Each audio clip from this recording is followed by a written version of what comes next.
Let's get started. Welcome, everyone. Today is Tuesday, April 21st, and this is Raising a Glass, presented to you by Winebow. Raising Glass is a series of virtual tastings and educational opportunities featuring Winebow suppliers and esteemed beverage professionals from all over the country. Facilitated by a moderator, facilitated and moderated by a member of the Winebow Spirits team. Today, that is me, and today our esteemed beverage professional is none other than Jake Parrott. Jake Parrott is the National Sales Manager for Haus Alpenz and Subtle on Selections, pioneering importers of fine and traditional aperitifs, amari, wine, spirits, and liqueurs. Drake travels the country demystifying aromatized wines, showing how easy they are to enjoy on their own, in cocktails, and with antipasti. In the spirits and liqueurs world, his passion is demystifying and tasting, that word's giving me trouble today, demystifying the tasting process and helping customers come up with multiple cocktails with the same ingredients. When he's not slicing salami for vermouth tasting, I've seen this, you'll find Jake spending his frequent flyer miles finding a quiet city with good rental apartment kitchens and better farmers market. And that's actually when I first met Jake.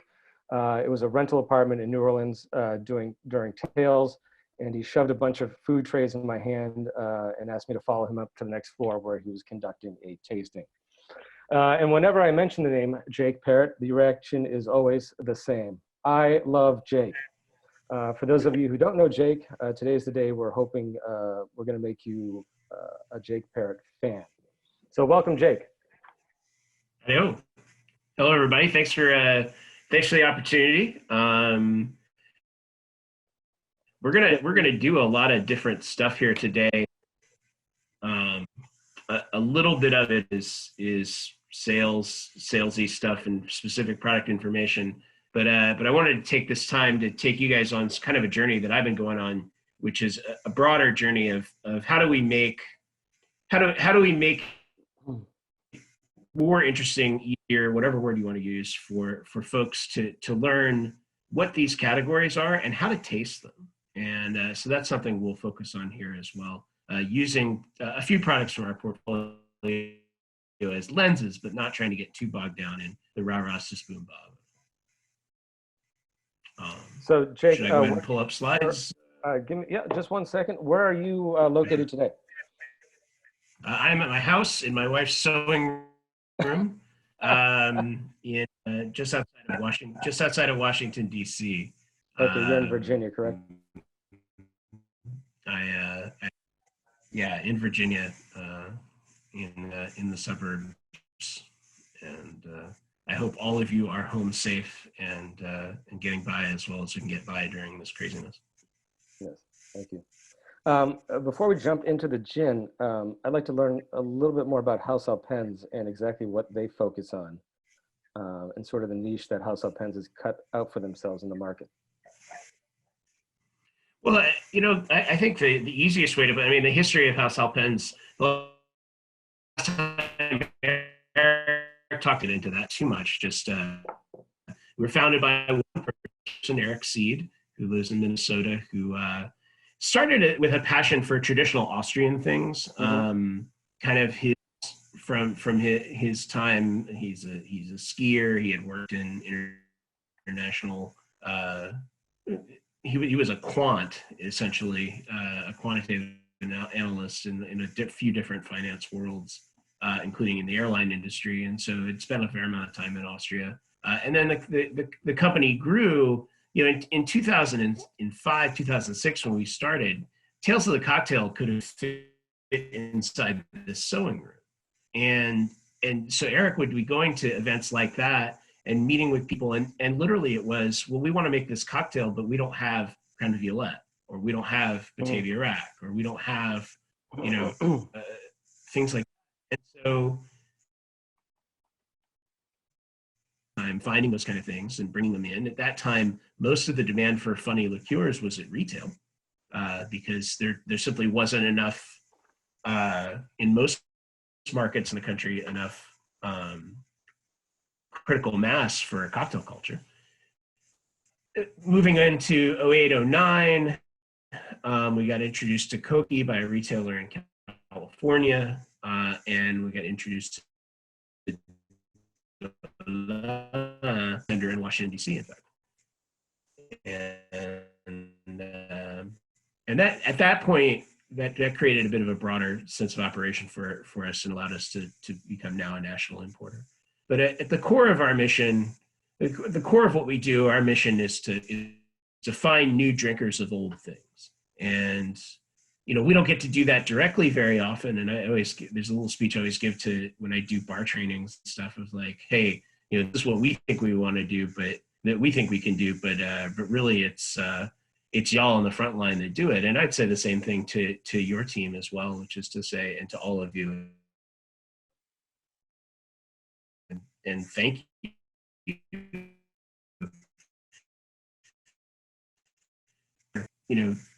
Traditional products have a relevance and a versatility and a timelessness that maybe isn't obvious at first to people, but is explainable.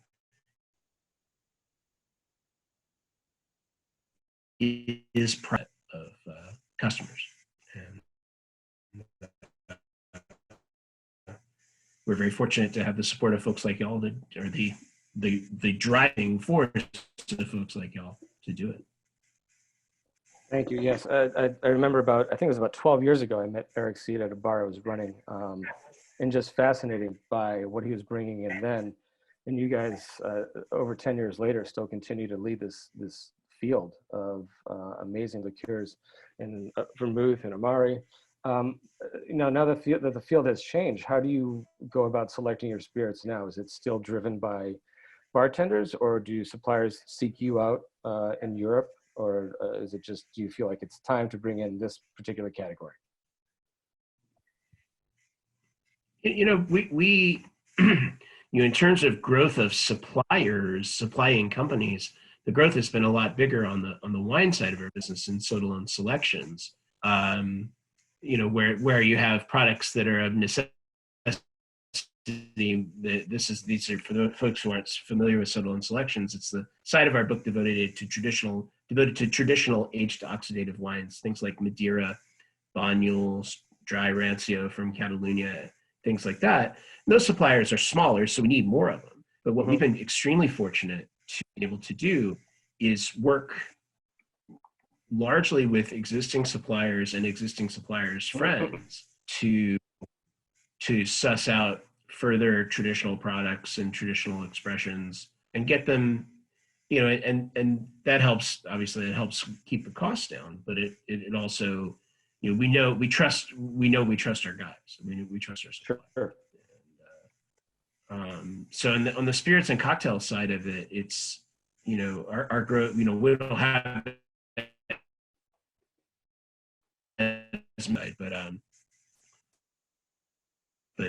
but we know we're getting them from people we trust. Because if stuff is too expensive, we can't, can't pass it up. $dollars retail for a cocktail modifier. Jake, you broke up a little bit there, but we're going to keep going and hope we keep you on the line. Yeah, I think this is just Zoom. This time of day in Zoom, everyone's doing happy hours. Jake, when we talked about doing this happy hour, aromatized wine was certainly on the top of everybody's list. It's a category you can keep digging at over and over again and never get to the bottom because there's so many layers. And also it's really a new language. It's good to hear things over and over again. So we definitely want to talk a little bit about aromatized wine. But right at the top, right behind aromatized wine was the Haman's Gin portfolio. I know that's one you've been working with a long time. It's sort of an outlier in the portfolio because it is a full-strength base spirit surrounded by a bunch of beautiful amari and vermouth and liqueurs. But it's one I love working with. It's one I've worked with a long time. And I actually got to meet the Haman's family a few years ago in Tales at that apartment. So we're going to get to the aromatized wine portion of this second, but first we're going to talk a little bit about Haman's Gin. If you do have any questions during the presentation, just pop them into the chat and we will call through those and ask them towards the end, if that's all right. So Jake, if you're ready, we can just go into the Haman's portfolio if you want to put that one up. see how this works. All right. Everybody see some slides? We see your slides, yeah. Great slide. Cool. So a small true English gin is more than, and you know, through the course of this presentation, I'm certainly going to use Heyman products and tease out very specific characteristics of Heyman products. But I also want to take a little bit of time to talk about what does it mean for a gin to be both traditional in a substantive way, but also versatile in a substantive way. And so that's what we'll very much use as the basis, and then use Heyman's as a lens. So why is it important to think about what a true English gin is? The first statement there is certainly maybe a stake in the ground. Perhaps it's a little too strong, but the way I mean that is in the time of the establishment of the gin cocktail canon, starting with Old Tom gin and then transitioning to dry gin. Those bars didn't have 94 gins like they do now, because there weren't 94 gins, or certainly not 94 gins that were mercantile, that were in a market in the same way. And so they had 500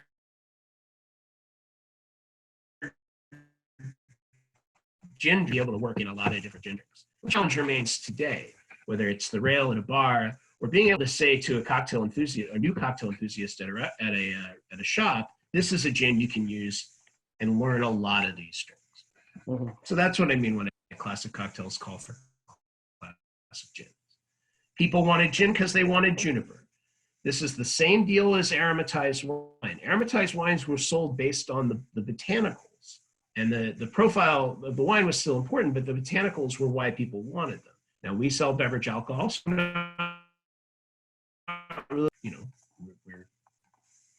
it's illegal to make health claims about alcohol. But people wanted juniper, and that started in the Dutch world with Jenever, and then English gin rose out of a desire not to pay Orange any more money.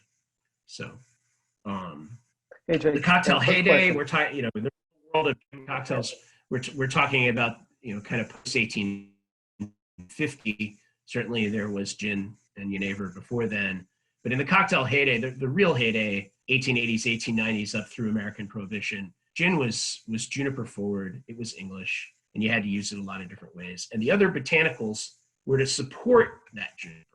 So, and we'll talk about what that means in a moment, but fresh flowers and herbs, another kind of sort of what we think of now as perfumey botanicals,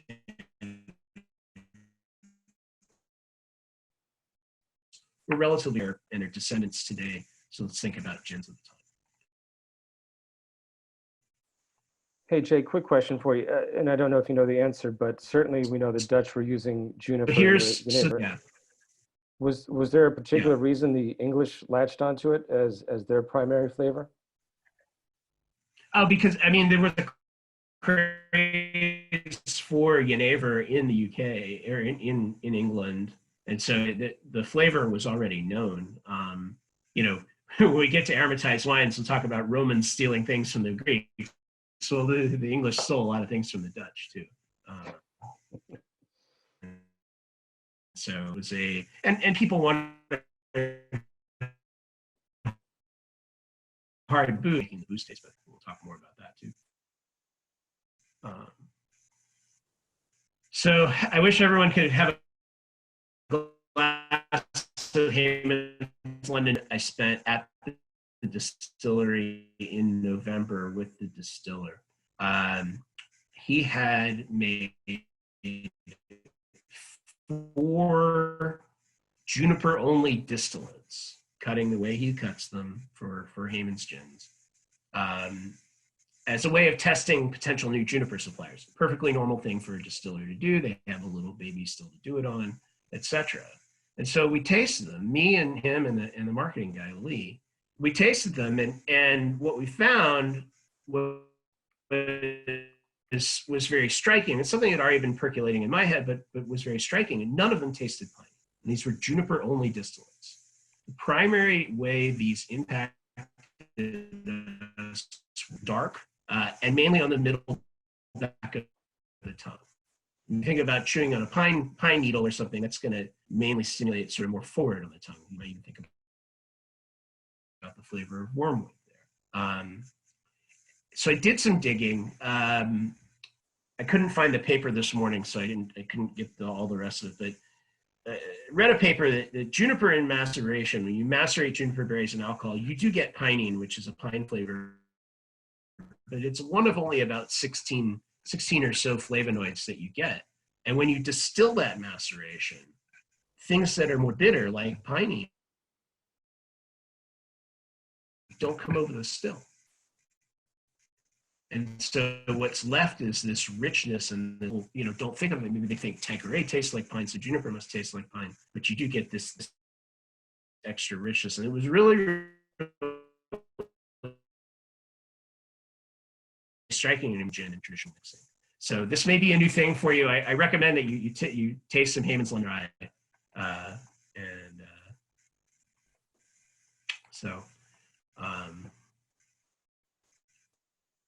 sounds like I'm still breaking up a bit. Yeah, Again, I've done a good portion of your audio.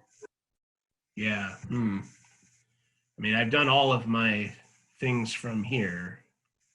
Oh, I was going to say maybe if you tried a different part of your house, but. Yeah. But what you're just saying, I found fascinating as well. That's usually the turnoff a lot of people have with juniper or gin. That's their first reaction. Oh, this tastes like pine. I don't want to taste pine. Jake's on the move. We're going to take a little tour of his house. Nope. Okay. No, I'm opening the door, and maybe I'll get a little more flow of signal. I don't know. I don't know if you're stepping on the hose, cutting off the signal.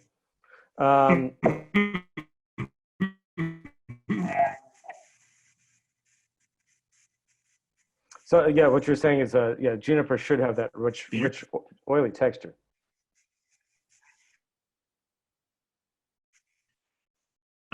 It was very striking to me,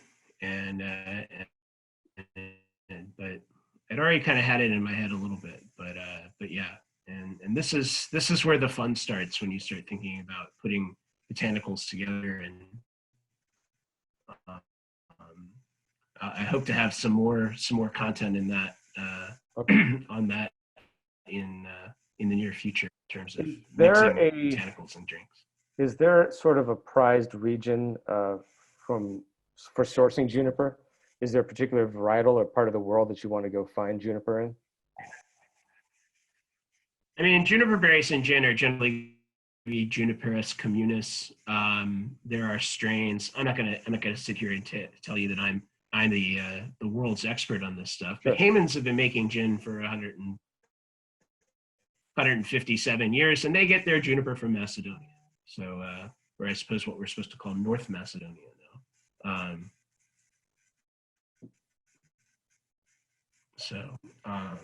Just got a text from him. All right, let's. So, I don't have any. All right. let me try to go to the kitchen. All right.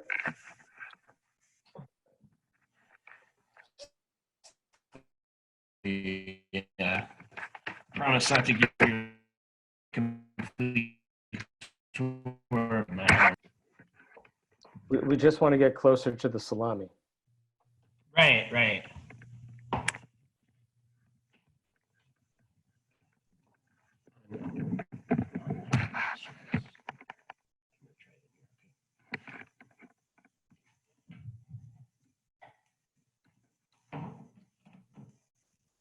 All right, let's try this.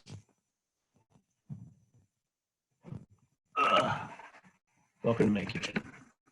All right. This is where the action happens. All right, let's just jump forward into the next slide you had on there. All right. So now, what does it mean for a gin to be versatile? So this is a sales point, but it's also a good palate practice for all of you.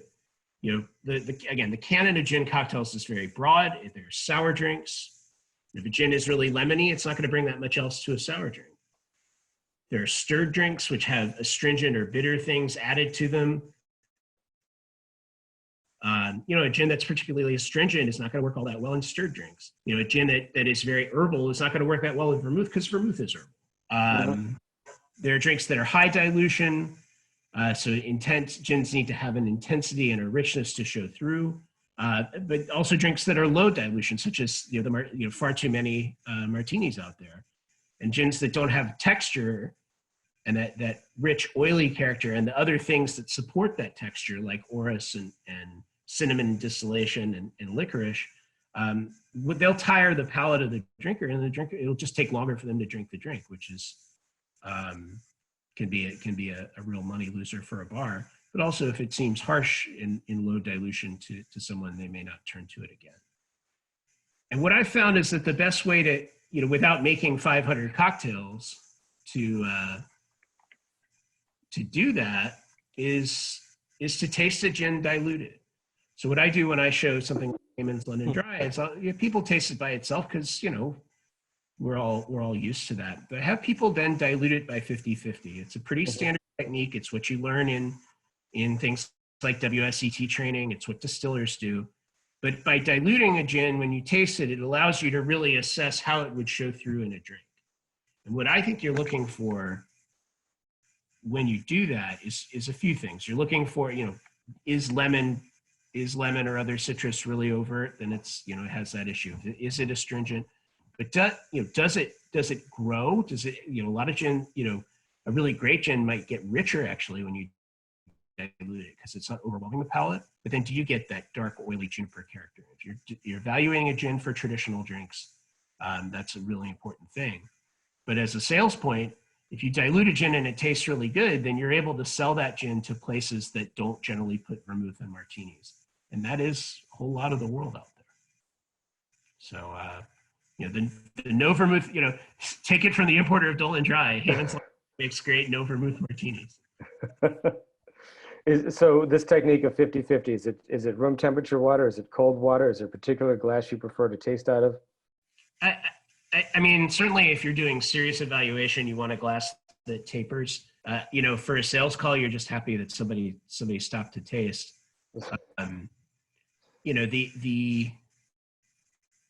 I think room temperature water is a tougher test for a gin. I think room temperature water is what you would use if you were tasting a brown spirit or a clear fruit spirit. Mm-hmm. And so I think for no other reason, the sake of standardization, I think it's good to use room temperature water. But whatever comes out of your faucet is fine. I don't think the gin itself will warm it up. I think these are that last line at the bottom. Sorry, go ahead.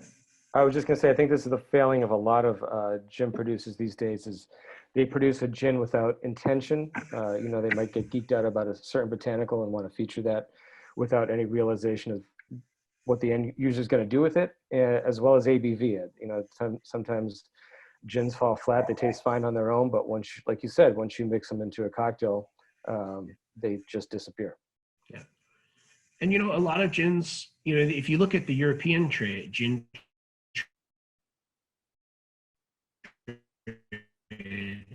90% of gins are drunk. And so there are some gins that really all they care about is, does it make a good gin tonic? Sure. So. I'm sorry, you're going to talk about that last line? Yeah, a versatile gin should have a versatile price. I mean, for a very select number of people, they can have a $40 gin, for everyday sort of drinking, but that's not a world that most of us live in, and for a bar or restaurant, that's not a world that any of them can live in. And so you can have, you can have crazy splits in price, and we do have a nice price on the liters of Haman's London Dry, but it needs to, price is a part of versatility, and I think most of us know that, but it still makes sense to be said. Sure. All right, let's move into meeting the Haymans family. All right, Haymans started life as the Borough family in 1863 on Cale Street in what would now be the Royal Borough of Kensington and Chelsea. You know, iconic London gins. Well, that's a big word, but these are folks. I think a lot of folks know that may have heard at least once in their life the connection of the Borough family to Beefeater, which is not something that it's easy for Haymans to talk about now, but the Haymans were around before Beefeater as Borough, and they were around after Beefeater. And the gins they make now are the gins that precede that time in the business. All the gins are made from the same 10 botanicals, but in different proportions. They are on the Haymans website. But there's no flowers, no vegetal or fresh herbs in there. Again, very classic, preservable, sustainable gin botanicals. All the gins are made with a 24-hour maceration of the botanicals in English wheat spirit before they go on the still. And that's, that helps integrate the gins and build out as much extraction, as much richness as you can get, especially when when you use a lot of spice and bitter botanicals in a gin. You want to make sure that you extract everything else, because that bitter stuff's going to be left in the still when it turns off. And wheat is a key component, is a key canvas to making a good gin, correct? I mean, to the extent that one can taste non-neutrality and neutral spirit, English wheat does make a very nice neutral spirit. It doesn't have any greenness, and it doesn't tend to, it tends to be quite clean. And because it's there in England, they know where it's coming from, and they didn't get caught up in any Brexit issues. Sure. And then while Haymans do the odd funny bottling for their tasting room, which is in Balham in South London, highly recommended a visit, but they do mainly work in classic styles: London Dry, Old Tom, Navy, which we'll talk about, and then a slow gin that actually tastes like gin. And there is the fourth and fifth generation of the family. From left, Christopher, Miranda, and James, enjoying their favorite way of drinking a gin and tonic, which is with lemon peel, in front of Marjorie, named after Christopher's mom, which is their main spirit still. And there's some botanicals. So all 10 are on there. From the top, you've got cinnamon, true cinnamon on the top, juniper, orange peel and lemon peel, and coriander and angelica, nutmeg, licorice root, orris root. A lot of things that bring a lot. And not a lot of things that bring a lot of astringency when they're well distilled. My favorite subject, my favorite botanical talk about is licorice root.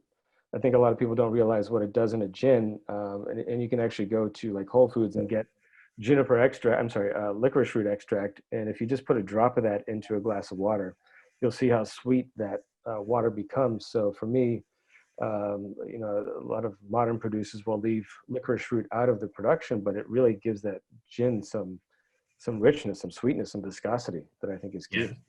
Yeah. That'll be really important when we get to Haymans Royal Dock Gin, because we talk about what it means to be an AV gin. All right. It's not just history, you can taste it as well. And I think this is a good point to maybe make one other brief mention of something that's really important to us as we build our portfolio. The products we work with have to have a history, right? There has to be a reason why they existed and a reason why they still exist from the traditional producers. But there also has to be a technical history. We have to be able to explain why it tastes the way it tastes and why that's important. And I think Haymans is a great example of that.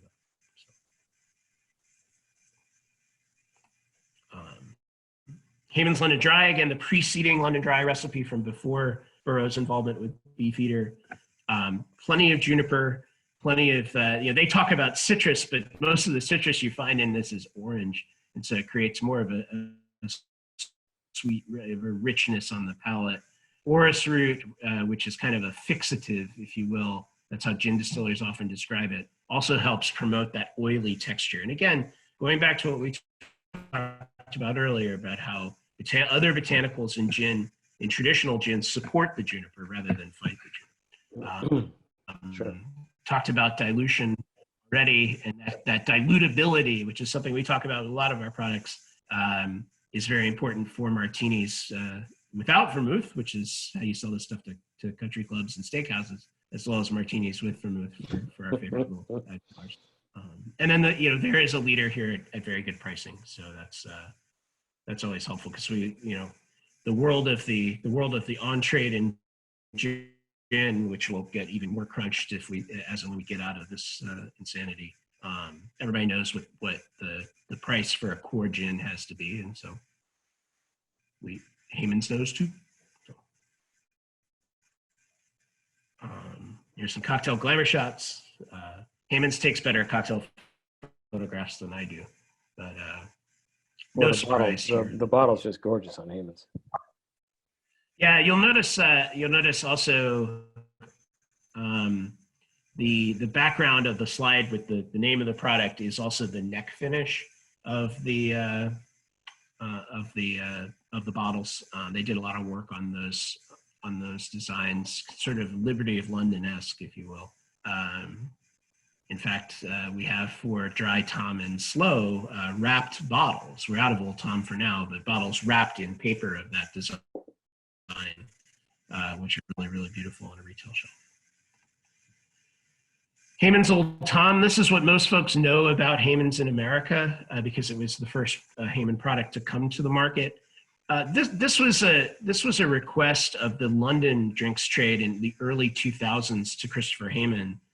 They, much like folks coming to Eric, needed an Old Tom gin to make Martinez's and Collinses and drinks like that. Mm-hmm. And it was like, well, I've got a recipe. We've been making it for a bazillion years. Nobody's asked for it. And so they started making it again, and that's how we became their partner for the USA.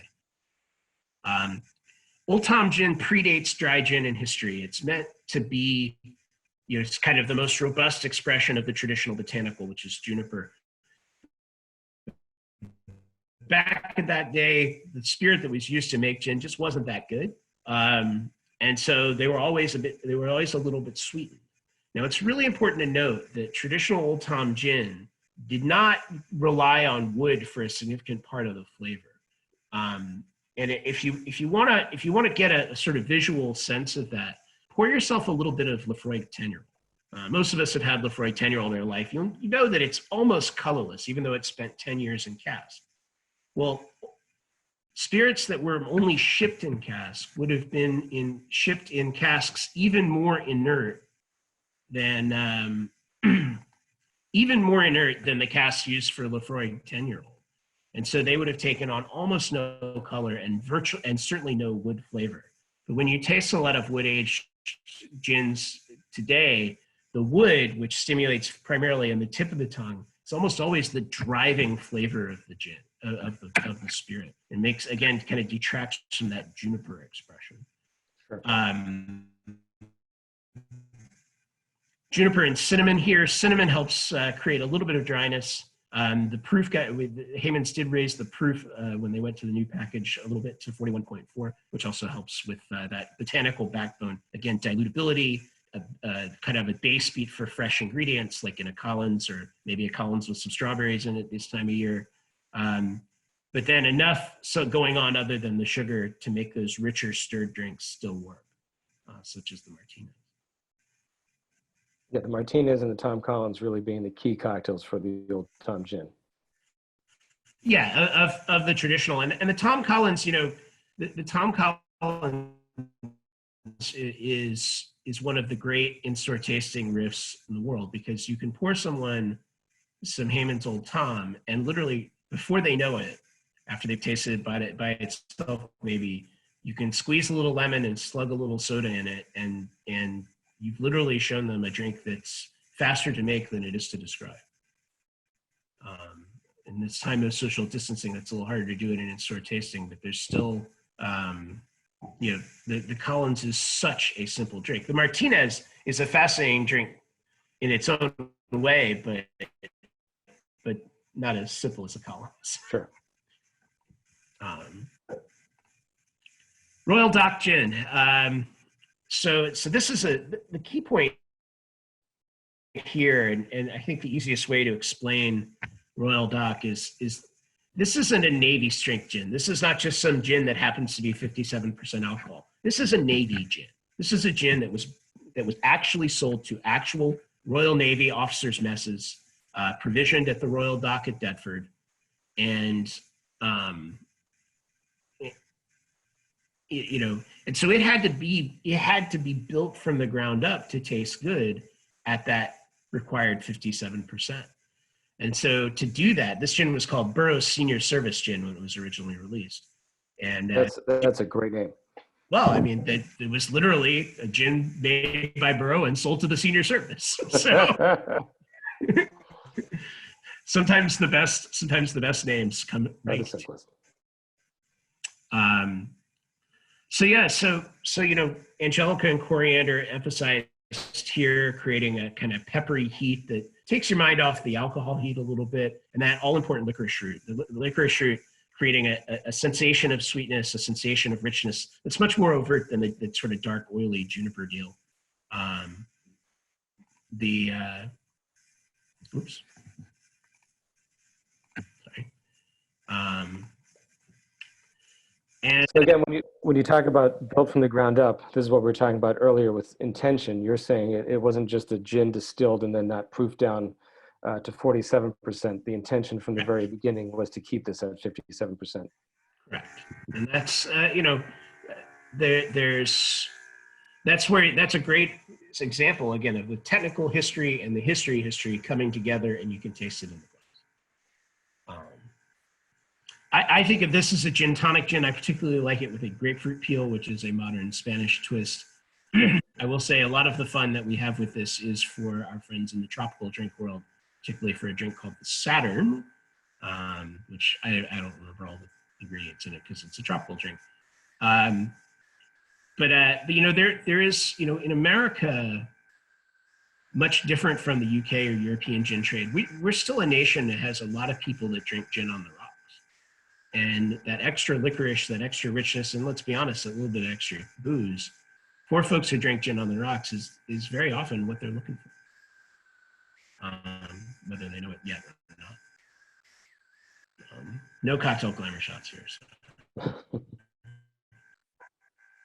All right, slow gin. So not just for Alabama slammers anymore. So the thing with Heyman's slow gin is it's a very simple mantra, which is it's gin. You have to taste the gin, which is not easy to do, especially if you add a lot of sugar, or you add vanilla or other things. So what Heyman's does, you see on the screen there, wild English sloe berries. They take Heyman's London Dry at 50% alcohol. They put the berries in, and they don't do anything to them. They don't crush them. They don't prick them. They don't try to take out the seeds or anything. They don't try to do anything to promote extra extraction.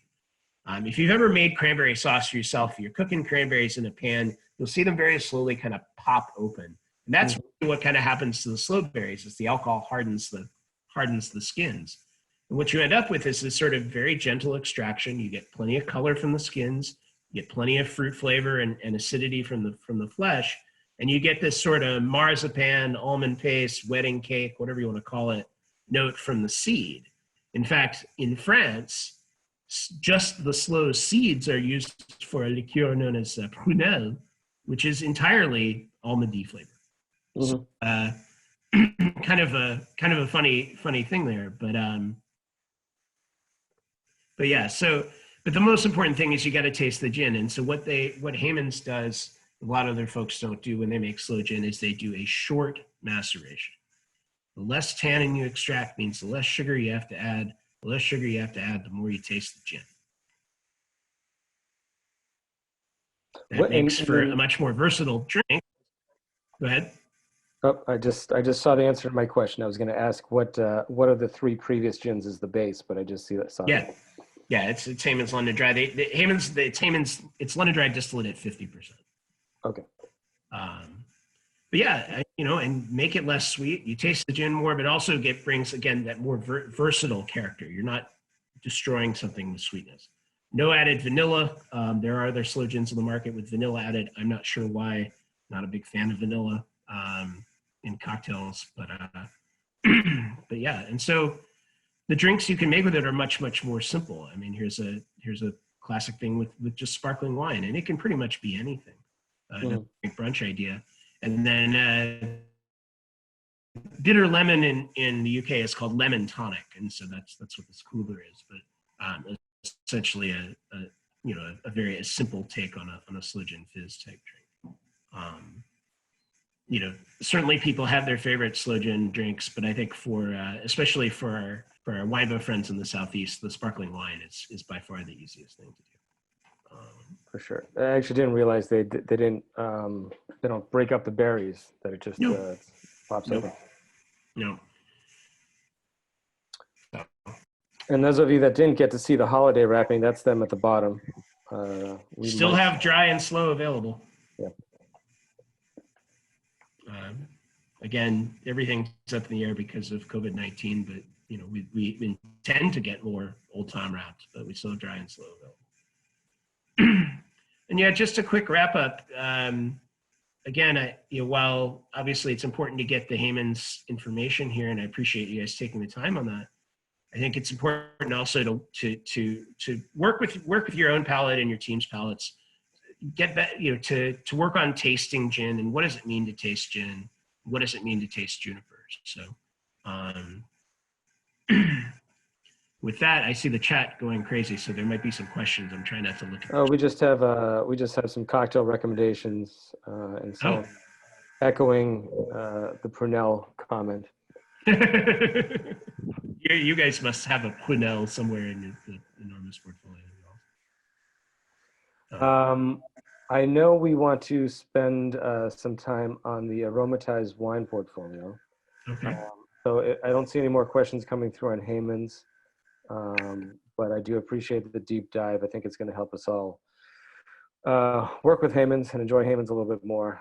When I've always set up my bar programs, quality ingredient is certainly paramount, but a big factor into this is their honesty. Is there someone behind the brand that I can talk to?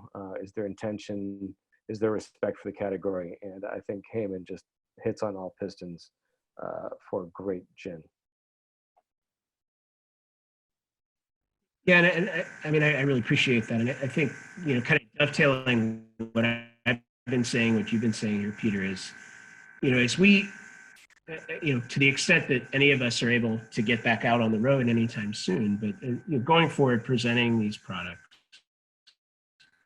presenting these gins, people get better at their jobs when their intuition is validated. And if you can go to a customer and not just show them a great gin at a great price, but adroitly, quickly, interestingly, and without being preachy, actually teach them something relatively quick, that's a way to earn their trust and make sure that they're the first person, that you're the first person they call when they have a question. Sure. I think a lot of us know this from showing Dolan Dry to people back in the day.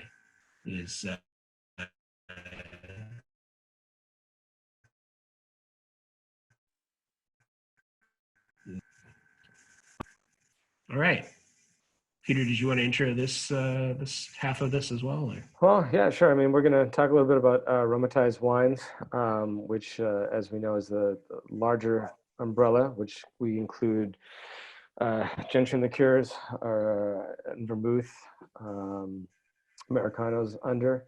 And this I'm very curious about because I didn't realize you had been doing some work with WSET in terms of creating this presentation. So I'm glad to see that they're taking a little more interest in this and you're leading the charge for them. So if you don't mind, before we get into the actual presentation, I'd like to hear more about how you got involved with WSET and how they're treating this category. I'm glad to. And during this time, I think the Wine and Spirit Education Trust program is such a huge opportunity for folks to pick up some more book learning, but also just kind of get a level set. We're actually going through a lot of it with internally with our team, just kind of level set. You know, the Wine and Spirit Education Trust has been doing education in the UK for more than 50 years. They're a charitable trust in the UK, and they have a US arm. And that's where I first met their main US person when he lived in Pittsburgh. His name is Rob McCackey. He now lives in Charlotte, North Carolina. And through him and through some other friends, got introduced to some of the UK team, including a fellow named Nicholas King, who was 3 years ago when I met him in the process of writing the Wine and Spirit Education Trust Level 3 Spirits course. They had only done spirits at level 1 and level 2. To give you a sense, level 1 is very, very Dick and Jane, easy stuff. Level 2, I think, is really important, both in wine and spirits. The level 2 courses, to me, present a pretty good look at what you can expect a reasonably well-informed customer to know in the terms that you could expect them to know it. And so while a level 2 course might be review for a lot of you, the level 2 courses are actually great ways to get better at speaking the customer's language. And so that's why we're going through them with our team. I mean, most of our team, level 2 spirits especially, is very rote review. But I think it's really important. Level 3 gets into great detail. In level 3, on the spirit side, there's an extensive look at Asian spirits, shochu, soju, and baiju. And while there's a tiny bit on aromatized wine in level 2, level 3 was meant to have a serious aromatized wine section. When Nick showed me the draft book, though, it was still pretty threadbare. And so I said to Nick, hey, we're both going to be in Boston in a few weeks. Let's grab a whiteboard and let me take you through kind of a structure that we had developed for categorizing the components of bitter aromatized wine. And so we did that. He wrote it up into the level 3 book. And so I have presented, so this material is, for the most part, WSET material that I developed with Rob and Dave Rudman from WSET's US team. But then it also has, but it represents what you would learn in the level 3 course on aromatized wine. So we presented this at some conferences. I presented as internal training, training for our distributors. And I think it's a good breakdown of, it's not going to be an education about a lot of our products, but a good way to give you a structured set of ways of looking at every aromatized wine, every bitter aromatized wine. There is actually quite a bit of regulation of glühwein in Europe. We don't touch on that, even though there are 2 geographic glühwein. No plans to bring any glühwein in. We're not currently in the Nürnberger Glühwein or Thüringer Glühwein business. So yes. So the title of this deck, by the way, Structure and Interpretation of Aromatized Wine, is a play on the riff, is a riff on the title of a very classic computer science textbook. So just a little inside joke for the nerds out there. Shall I proceed, Peter? You shall proceed. Okay. So quick agenda. I did not do this design, so that's why it's good. History, use, components, and it's the component thing that we'll spend the most time on, at least as a way of, again, providing a little bit of a breakdown for you. So if you ever have a wine person who's being a little bit reticent about talking about aromatized wines, the icebreaker I always say is this. As soon as there were 2 cars, there was a race. And as soon as there was wine, people put plants in it. The simple fact is aromatized wine is as old as wine itself. And vermouth, or what we would recognize as vermouth, is at least as old as the height of the ancient Greek cultures. They had wormwood, they had honey, they had citrus. They made pretty good vermouths. They didn't call them vermouths because the Germans came up with that name, in the 1500s.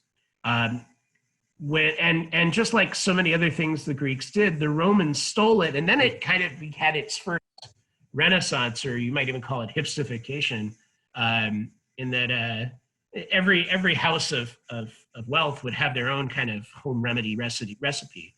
And much like with juniper and gin, these things existed as much or more for the herbs as they did for the wine. Sure, they helped make the wine taste good a little bit longer because they didn't have sulfur, but mainly it was to deliver whatever herbs they thought were interesting, and certainly wormwood was thought as interesting. Gentian is part of the ancient history of aromatized wine. This is the category we know as Americano now. It's not as well documented because it was, a little bit harder to get in quantity. Wormwood was a weed. Gentian, like agave, flowers once and then dies, and so it has a multi-year growing season. Jake, what are we looking at the bottom left? What are those vessels? I don't know if Dave put those in. I think those might be glasses. I don't know. I actually just wanted you to put up the slide again that said Romans stole Greeks' ideas. That's fine. Yes. Yeah. Tell me something I don't know, right? Romans stole everything. The Romans stole everything from the Greeks. Except for the stuff they stole from the Egyptians, but that was later. The modern history of aromatized wine is much more checkered. I don't see any evidence to countervail Carpentier's claim of being the first folks to commercialize vermouth in the late 1700s. But the real fun aromatized wine comes after the upheaval of the middle of the 1800s in Europe, when what we think of as a modern wine trade emerged. It emerged through all the same things that happened here: railroads, concentration of wealth in cities, industrialization, popular media, marketing, and branding. Outside of Bordeaux, almost no wine producers bottled their own wine or marketed their own wine back then. You used to buy wine then like you buy cheese today, with the French cheese with the appellation. And so aromatized wines were a way for a company to make a name for themselves, because people wanted the botanicals for effects that we can't talk about, and then also because they could put their name on it in a way that wasn't expected in the wine world. As ice became available in more and more parts of North America and Europe, cocktail bars had to continue to evolve to differentiate themselves from others. And so they needed more sophisticated, different ingredients to make them seem suave and sophisticated. Does any of this sound familiar to you? And much the same as what we've seen in the last 15 years in America. American Prohibition, 2 world wars, the Spanish Civil War, all led to a loss of a lot of producers and consolidation. And then came modern cocktails and folks like y'all who get all kinds of wonderful people to try all kinds of different aromatized wines in their drinks, whether they are spritzes or cocktails.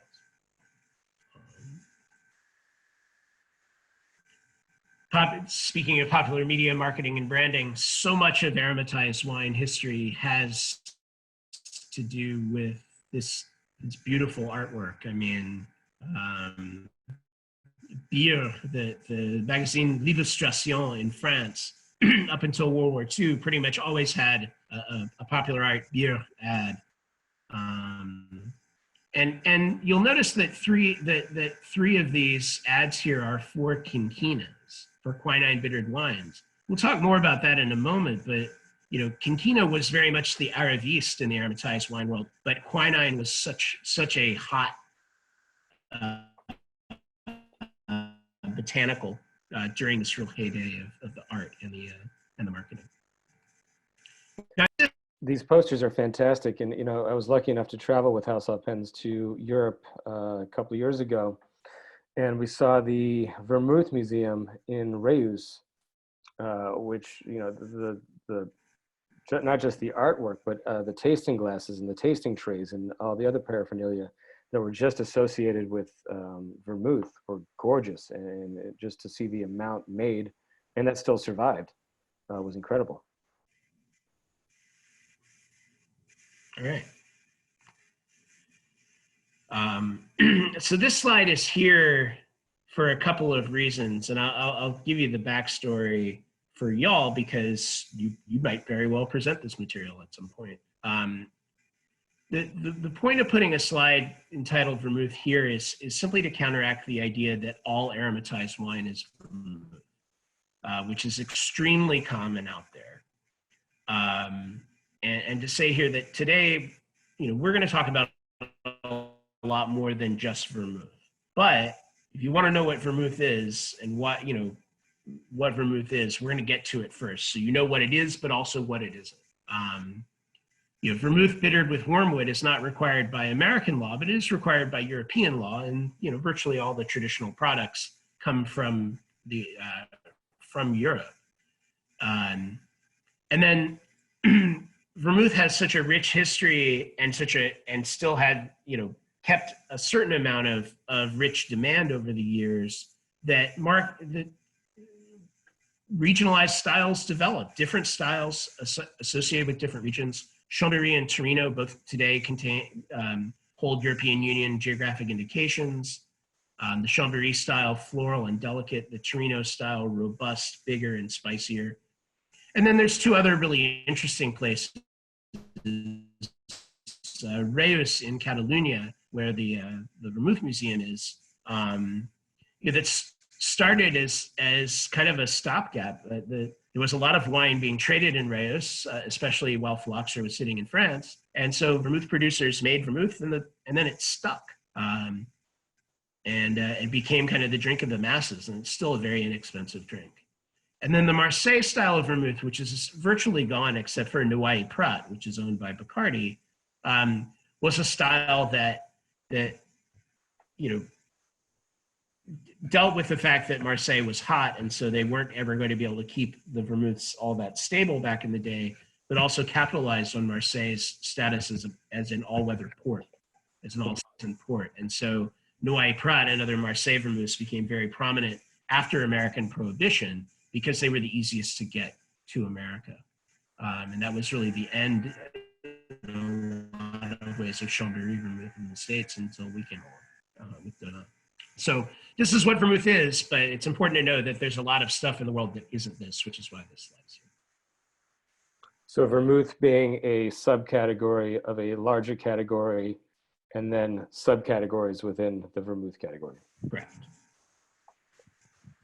Correct. So now we'll present, this is the structure from WSET level 3 of what aromatized wine, what the components of aromatized wines are. Fortifying spirit, wine or grapes, sweetness, a defining bitter note, and then whatever else is used to fill it out. And so what I'm going to present here is not a blind tasting grid. Do not think of this as a blind tasting grid, but rather kind of a characterization grid, so that when you learn about and taste each aromatized wine, you can kind of write down what you know about each of these components. That'll help you kind of keep them straight and think about similarities and differences between different aromatized wines. So I hope that makes sense to you. I think it might. We're going to start with fortifying spirit because this is the boring one. While there are few producers that will use a flavorful spirit to fortify, virtually all commercial aromatized wine is fortified with neutral spirit. Sugar beet spirit is the most common in Europe, although occasionally surplus wine will be used. And fortifying there isn't a lot of hoodoo here. It kills the bugs, and it is a way to get fast, consistent extraction of botanicals, of flavorings. Most of the things that go into vermouths or go into aromatized wines will extract well in alcohol. Maybe not all at 95%. Some things maybe at 60%, but you can make a lot of extract when your wine gets in. You can get it, you can mix it, you can sugar it, and get it out the door. As all of you know, there's such a huge downward cost pressure on aromatized wine. People want to use a nice whiskey in their Manhattan and don't have a lot of cost space for the vermouth. And so that speed is a really big part of keeping the costs down. Very occasionally you will be able to taste something different in a wine, in an aromatized wine based on its alcoholic strength, but I find that that's generally more a case in aged oxidative wines, not in aromatized wines. So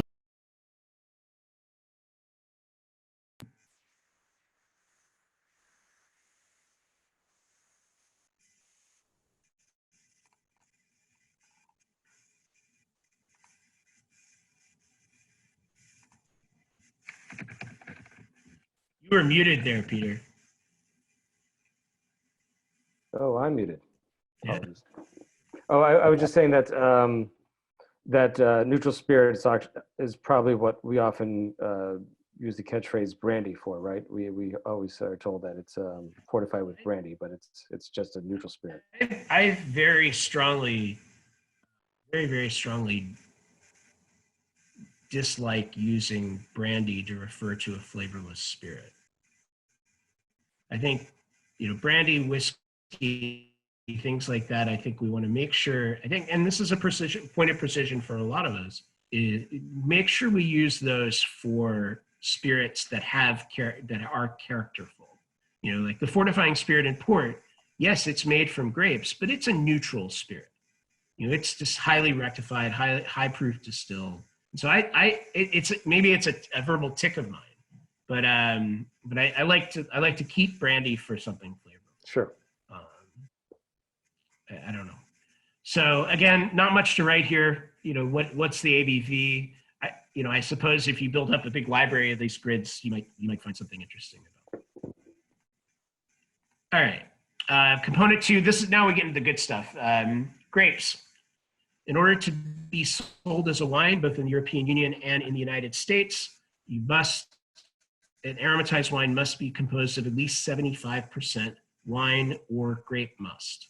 There's no distinction between unfermented juice, partially fermented fortified wine, and fully fermented wine, because it's just not important. It would be very hard to administer, and there isn't really any value in administering. But the key point here is that the wine doesn't have to be a big part of the flavor.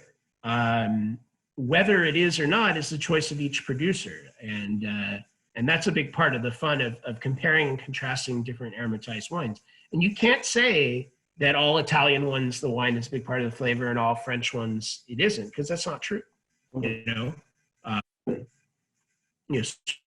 Certainly in, Koki, their aromatized wines, the wine's a big part of the flavor, but, Cappelletti, the wine is just there. Aperitivo Cappelletti, the wine is just there for texture and acidity. So on our little grid, next slide, here's a nice contrast. So we're talking about Dolin Blanc and Koki Americano Bianco, two aromatized wines that I think most of you have had. Dolin Blanc, the tradition in Chambéry is the wine is not a big part of the show except for texture and acid. So they get their wine is made from Uni Blanc grapes. That's a common grape for distilling. Koki, on the other hand, they're a winery, and they made aromatized wines to help advertise their wines and vice versa. And so the Moscato in Koki Americano is a huge part of the flavor. In fact, you might say it's 80 or 90% of the flavor, at least when you're not combining it with other sweet things. So, that you can see now how you can use this grid to start building out similarities and differences. Sugar. Why is there sugar in aromatized wine? The easiest way to explain it is to make Mary Poppins happen. These things are bitter, and so sugar helps with the bitterness. But you can get sugar from different things, and they each bring characteristics. Pale sugar doesn't bring a lot, but it's inexpensive. Mistel, unfermented, brings its own sugar, which is, you might say, is a little bit easier on the palate, or more natural feeling on the palate than pale sugar. Caramelized sugar, which is what makes red vermouth red, adds sweetness, flavor, and bitterness, but it also, there's only so much there's only so much you can use before it takes over the other botanicals. Caramel and wormwood kind of hit the same part of the tongue, on the front of the tongue. And that's a a little bit of a weirdo thing, but if you have too much caramel, you're not going to feel the herbs as much. And that's something that's going to be more exacerbated when it's put in a cold drink. So usually things that have caramelized sugar will also have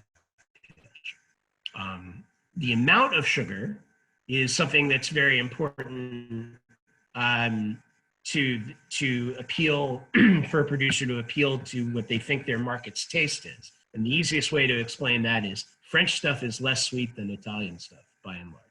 Italians like really sweet things. So on our little grid, Dolin Blanc is medium sweet to match kind of the more delicate botanicals and the style that was expected in the region.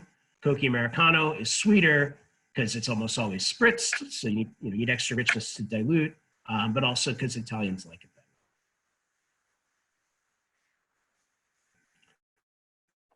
All right, bitter. These things were sold for their botanicals. Yes, the flavor was important. In some cases, the wine was important, but these things became a craze because of their botanicals. Quinine, the rise of quinine in the 1870s and 80s and 90s looks exactly like the rise of CBD today. It was an absolute craze. Everybody wanted it, even if they weren't sure why. So, that's where you get these principal subcategories based on what the defining bitter is. Vermouth has to be wine and wormwood. Americano has to be wine and gentian and wormwood, but generally just a little bit of wormwood. Notice that it has to be wine. So if you see things with Americano on the label that aren't wine, they can't be sold in the European Union. Quinquina and Quinado for quinine. Quinine bark didn't grow in Europe, and so Quinquina didn't really emerge until post that 1848 timeframe we talked about earlier. And then, this last category, Vino Amaro, the simple fact is that if you weren't in a big city, buying large quantities of neutral alcohol was cost prohibitive until after World War I. And so you made bitter stuff with what you had, which was wine. And so you see in our portfolio, we have several Vini Amari, Subio using Marsala, which was a vestige of the mercantile work of Capuletti's, but then Cardamaro using local wine and very local botanicals. The Cardoon in Cardamaro is actually slow food recognized from the town next door to where Cardamaro is made. That's one of my favorites in your portfolio. And it's pretty tasty. If you've never had Cardamaro with Epoisse cheese, consider yourself to have a homework assignment. So we go back to our little grid. The defining bitter, wormwood in vermouth is required. Gentian with a little wormwood is required for Americano. And these things are there for the law. So, you can use, if you're teaching this material, you can use this part of the grid both to teach, hey, these categories have meaning. Vermouth has meaning, Americano has meaning, but also then as you build in your own mind a better sense of what each of these botanicals taste like, you can build out kind of a way of categorizing. And maybe we'll actually talk about that for a second here. Go back to the previous slide. Wormwood is herbaceous. If you've had our Verde, that is a pure wormwood, just about a pure wormwood Amaro. Or if you've had Malort, there's a lot of wormwood in Malort. It's intensely herbaceous. It stimulates the tip of the tongue primarily, and it's when you taste it, you can imagine why people thought it might be medicine. Gentian is gentian's sort of something caught in two minds. In one sense, it's the most familiar of the bitter flavors because it's the flavor of Angostura bitters. It's the bitter of Angostura bitters. But gentian, when you take it away from a lot of the dark sweet spice that's in Angostura, has this earthy component to it that's really striking and important in cocktails, whether it's in an Americano or in something like Solaires, where it's playing the starring role. And I sort of think of gentian as something that stimulates the middle of the tongue. Quinine, all bitter botanicals sort of create more of a tactile sensation necessarily than they do a ton of flavor. And quinine is the most perfect example of that. It stimulates the very back of the tongue, and it really has more of this, almost like chewing on a bark, because that's what it is, sensation, a dry, flat spice character that is an important back note for a lot of drinks, but also is pretty easy to pick up. There's our little grid. And then last, and this is where everybody goes crazy. What else do you put in it? There's a lot of botanicals in most of these things. And it can be a signature of a region. Cherry vermouths are going to be floral. Torino vermouths are going to be spicy. But it can also show kind of the hand of the master. Or it can show a perception about the market space. And this is where we get to talk about vanilla again, right? There's a little bit of vanilla traditionally in Blanc vermouth because it was a way of getting the sugar level down because people didn't like really sweet things in the Savoy. But there's a lot of other aromatized wines out there that have a lot of vanilla. And they are catering to a perception of the market space or a sector of the market space that likes that sense of richness or opulence that vanilla brings. Our view on the subject is just as caramel can kind of deaden a cold cocktail, vanilla can kind of get in the way of wood in a cocktail. We used a lot of wooded spirits in cocktails. So we're not huge fans of vanilla, but everyone's perspective is different. And then oak and oxidation, more of a consideration in Marseille and Reyes vermouth, as well as in a lot of small producer things. If you've ever had some of the crazy old farm remedy aromatized wines from the Jura, there's some pretty amazing oxidation stuff in there. But and certainly most notably oxidation in Marseille vermouth in Noyer. And so there's the grid. Oops. Trying to get the chat window out of the way. Dolin Blanc, floral and herbal, again to mimic wines made from grapes like Jacquer or Granger. And then Cocchi Americano, citrus because Italians love citrus, but it also supports the Moscato. It provides a backbone on the palate to support the perfume and rich and sweet fruity character that Moscato brings on the nose. So you see how you can use this as kind of a characterization, a way of characterizing things, a way of comparing and contrasting. I think as you help your customers navigate through the continuingly larger and larger number of aromatized wines on the market, something like this might be a bit too nerdy for a lot of folks, but at least for yourself, so that you have the ammunition to talk in the customer's language about what they may be looking for an aromatized wine for their program. I think this is, it shows the investment on Weinbau's part in the entire spirits team, but also what makes Haus Alpenz so fantastic is, you're not just importers of a product, you're not just selling a cog, you know this category inside and out and speak to it better than anyone can. So there's a lot of trust behind what you guys are doing because you have this knowledge and you're willing to share it with the rest of this and with the rest of the community and us. So thank you for doing that, and thank you for this presentation. It's fantastic. Well, I mean, I don't see the point in keeping it locked up. I mean, the way we look at the market is the more people, the people on our side, the people who are selling, can be confident in that a product that they're showing or talking about can be used a lot of different ways to provide, to make the customer, what are we trying to do?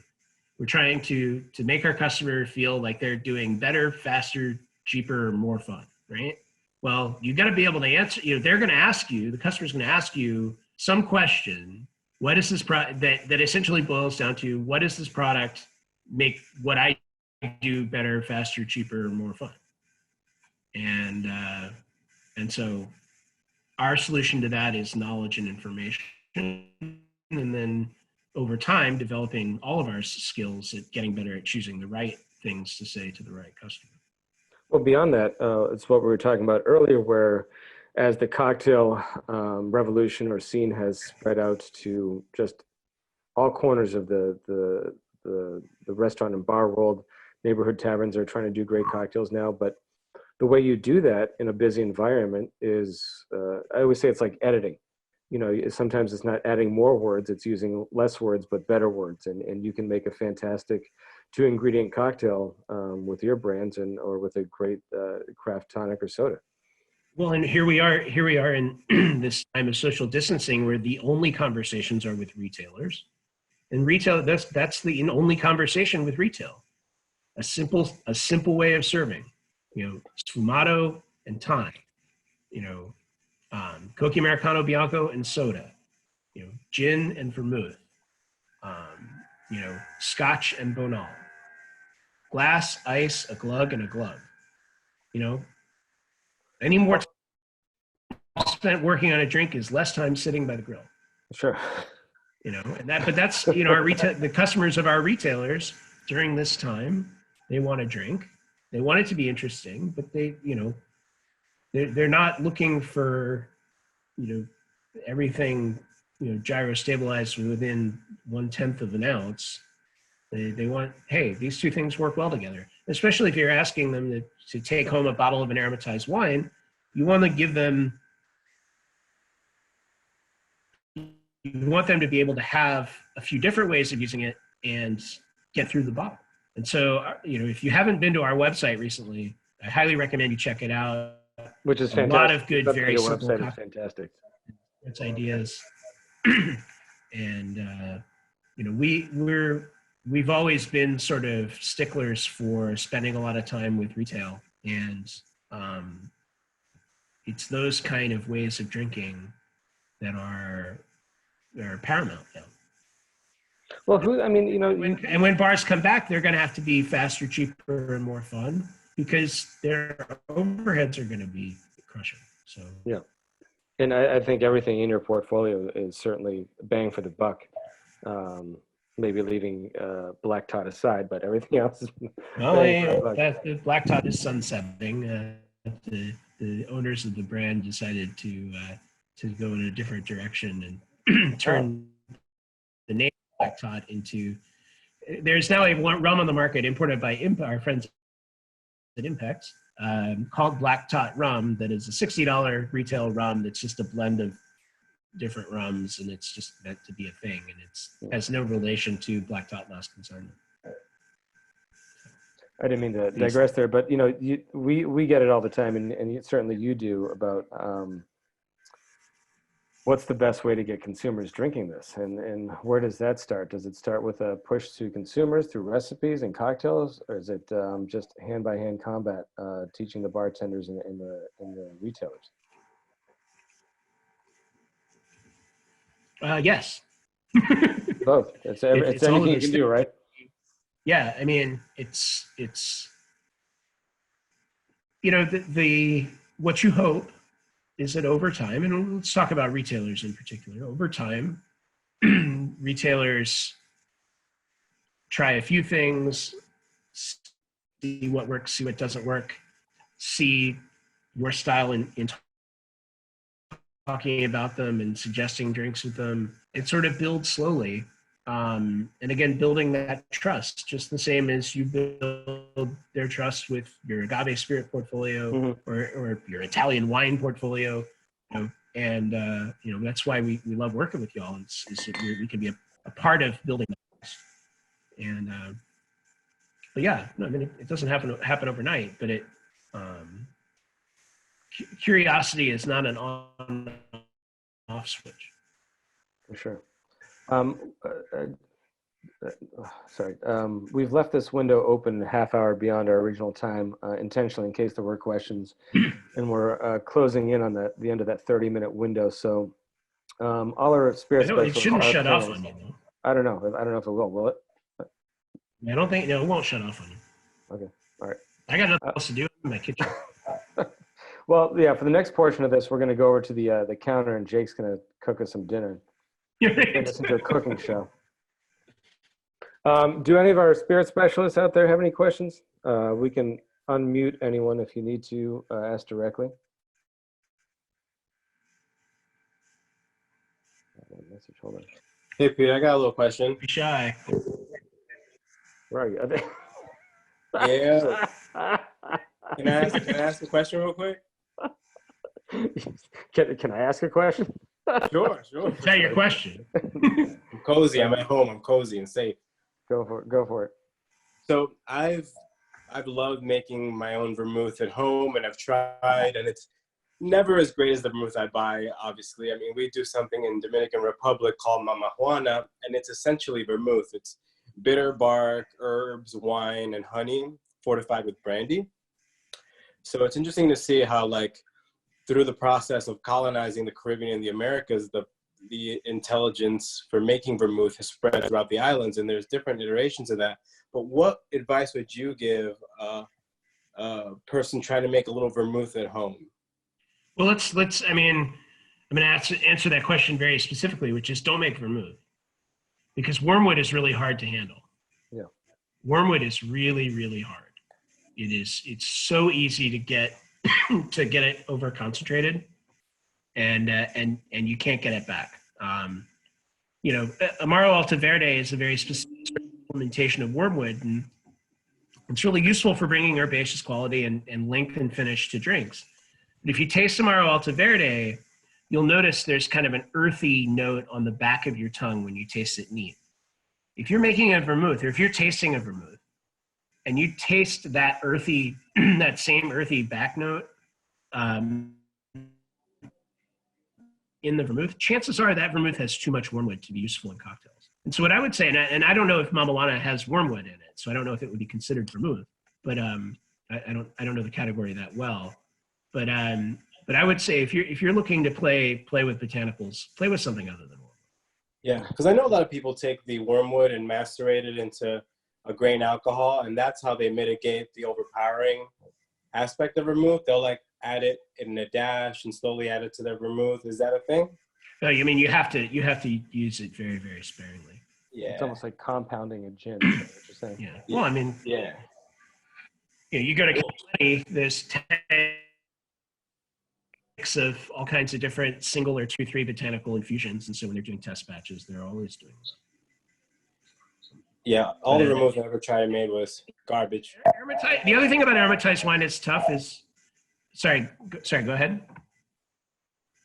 No, I just said all the vermouth I've ever made has been total trash. Well, the other thing is, most of us don't have pressurized tanks at home. So it's hard to keep the wine stable, and plus we pay a lot more for wine than aromatized wine producers do, by and large. Yeah, where they buy it in bulk from the local region. Yeah.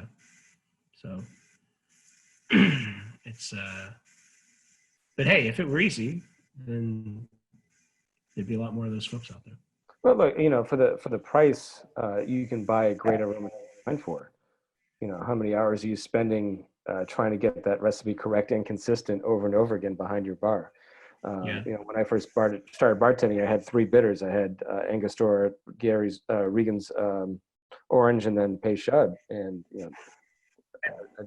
I don't think anyone should make their own bitters these days. There's so many great ones out there. Yeah. Yeah.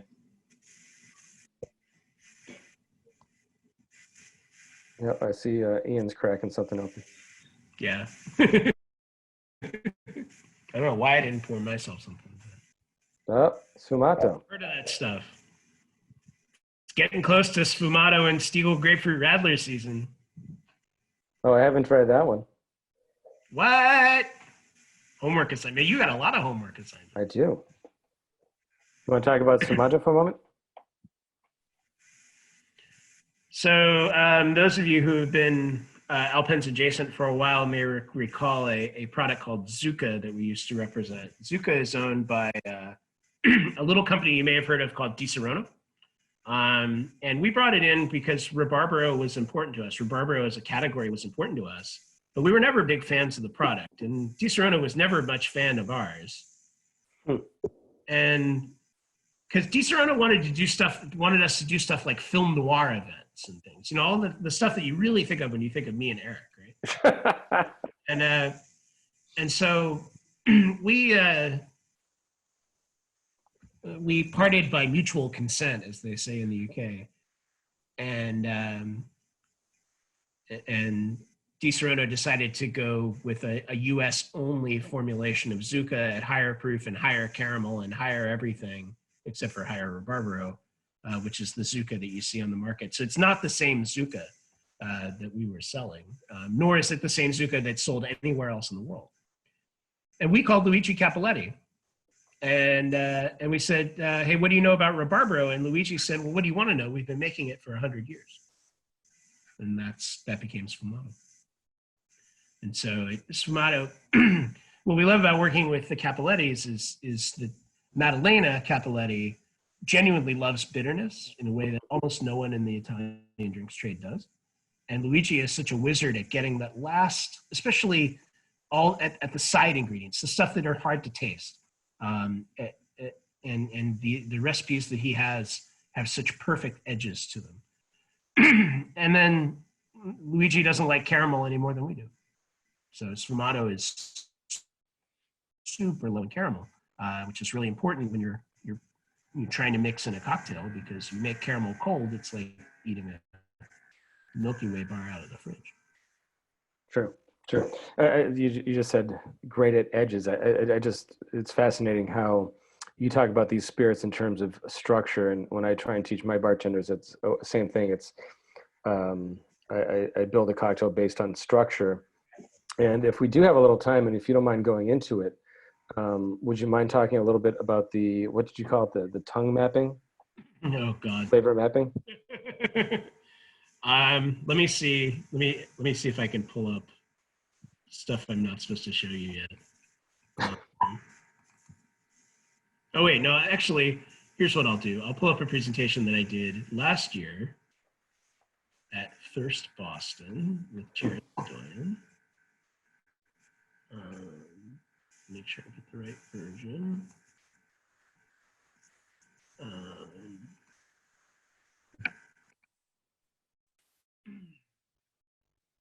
The other great thing for me with what you do, what Haus Alpenz does in terms of this education is you bring it back a lot of times to wine. And I come from the wine background, spent many years in wine before I started doing cocktails. And I tell everyone that I couldn't do cocktails if I didn't know my wine. And studying wine is I think, key for a spirit specialist or anyone doing cocktails right now.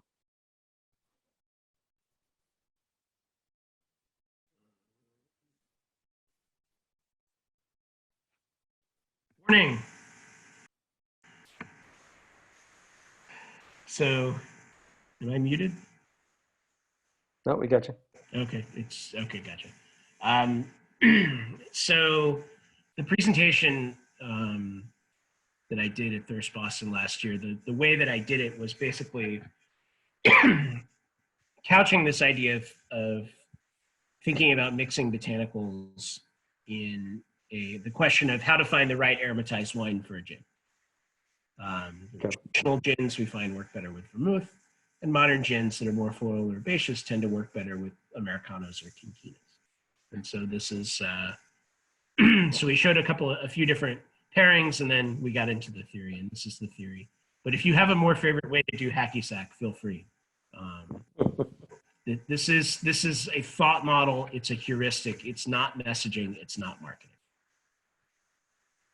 And that's Jared Sadoyan, is like a 12-year-old. If you know Jared's from Boston, great guy. All right. So when we talk about the concept of bitterness, bitterness can be thought of in a few different ways. You can think of something as bitter if it tastes bitter, sort of. It's bitter from a physiological sense. Does something stimulate salivation and stomach juice production? And that's a very valid way of thinking of bitterness. But I kept thinking, as I was tasting, especially when I was tasting single botanical tinctures and whatnot, that another way of looking at bitterness is that something is bitter if it provides a focused stimulation on one part of the tongue from back to front. If you drink a glass of Elixir Novasalis very slowly, you'll have the same. that was how a lot of this came to me, just finding different parts of my tongue getting numbed at different times. And so the idea is that one way to balance a simple mixture is to balance that stimulation. If you have a bunch of things stimulating the back of the tongue, it's going to tire out that part of the tongue. And the drink won't feel as refreshing. Same thing if you have a lot of things that hit the front of the tongue. It'll tire out the front of the tongue, and it won't seem as refreshing. So here's the map. This is a very basic map. I've worked up a slightly bigger map, but I don't want to be too prescriptive here because a lot of things will be at least marginally different from one person to another. The biggest one is, wormwood, gentian, juniper, and quinine are far and away the four most important botanicals that we work with. And those have their very specific spots. And that, again, talked about that rich middleback of juniper. Hops and distillation also are middleback. And if you go back in the history of Genever, when juniper got too expensive, they would use hops as part of the botanical build to kind of keep the same flavor sensation. The other one that's really cool and is a great way to think about a drink like the Martinez is maraschino is a back, is a really cool way to think about why a lot of old drinks work.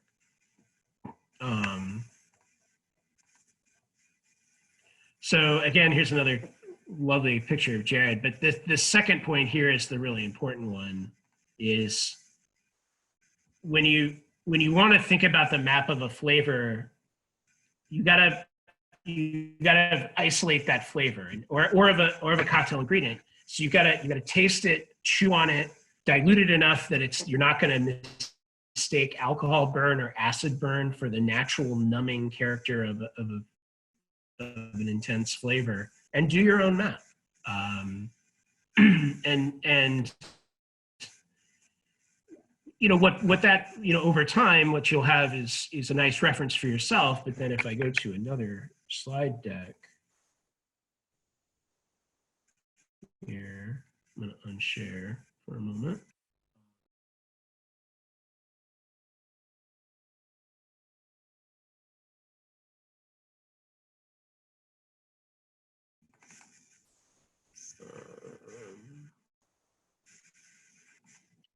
This isn't done yet, so, which is why I haven't been using it.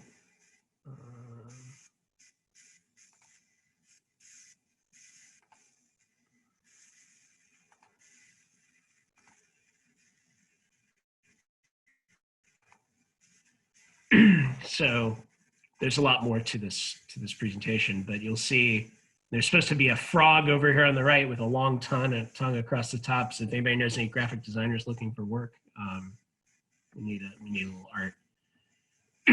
But again, some of the things that we see in aromatized wines: wormwood, caramel, cardoon, gentian, etc., and kind of where we think they map. Next slide: gin and botanical distillates. Juniper, if it's really forward, it's going to be back here. But flowers and herbs and more modern gins are going to be up here. Which means that if you have a modern gin, you might want to mix it with a Quinquina or an Americano rather than a vermouth. Other important flavors: cocoa, herbs, dark spices. That's a really important one. And then one, if you're a student of cocktail history, maraschino as a back makes it a lot easier to think about some other things. And so then this page is sort of a look at where cocktail ingredients might sit. And this isn't perfect, but it's as close as I could get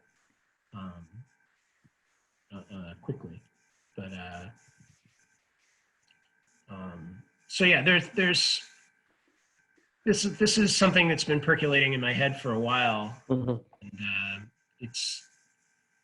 I think we all have to be able to play kind of cocktail doctor to our customers, whether they're retailers or bars. And I think having a reference like this is going to makes it very helpful to do very, very simple things with people, and increase your batting average. I mean, if you think about the on-trade, trade friends have when they get back, have a lot less time to work on cocktails. Retail friends have this enormous cacophony of 9 million different things bombarding the market much more so than 10 years ago. And so being able to suggest very simple mixtures for them to talk about it's really nerdy. And for a lot of your customers, it's not going to be helpful to them. It's not canonical. You cannot assume that anybody you talk to knows it or understands it. And it doesn't do a very good job of explaining the Manhattan or the Sazerac. So we talk about that in the presentation as well. But let's just say that's why Manhattan has Angostura bitters. Saves the drink. Fantastic. Saves the drink, saves the day. Angostura saves the day. Saves the drink. And the Sazerac has to be massively diluted or massively sweet. It's the only way to save that drink. I prefer the diluted version. Sure. But I know people prefer the sweet. It doesn't look like we have any nerdo questions, unless anyone wants to chime in. Sorry for the kerfuffle at the beginning. No, it's not your fault. I haven't had that issue before. It's not your fault at all. Sorry, we lost everyone temporarily at the beginning. I know we've gone past our allotted time, so I do want to let everyone get back to their lives, but I do believe we have another session coming up with Haus Alpenz, this time hosted by Eric, which I think will be in a week or two. Oh, on what? I don't know. Hopefully not gin and aromatized wine. No. We'll keep you separated. But Jake, I really want to thank you for your time. This was fantastic. It's always great to talk to you. It's always great to have you. And it's wonderful to represent your brands and get to talk about products that I've worked with behind the bars for years, but now just to go into these deep dives has been fantastic. Well, I think, we all during this time have a chance to step back and think more about what kind of processes that we go through. I've had, and Peter, you're as good a person as anybody to talk about this. I've had a bit of an inkling in my head that we all could get better at tasting, and so to the extent that I can help that, I want to be able to help that. But I think that if you become the right mentor or the right expert at the right level of detail in the right sort of the customer's language, then you become the person that they call when they have a question. And when we come out of this hole and big liquor is going to be going a million miles a minute trying to make their Christmas placements, Sure. Being that expert is going to be really, really important. For sure. Man, I just thought I had something profound and I completely lost it. Well, with no further. Oh, what I was going to say. It wasn't that profound, actually. Definitely, if you haven't, go to the new Haus Alpenz website. It's great particularly for doing trainings. The downloadable PDFs are amazing,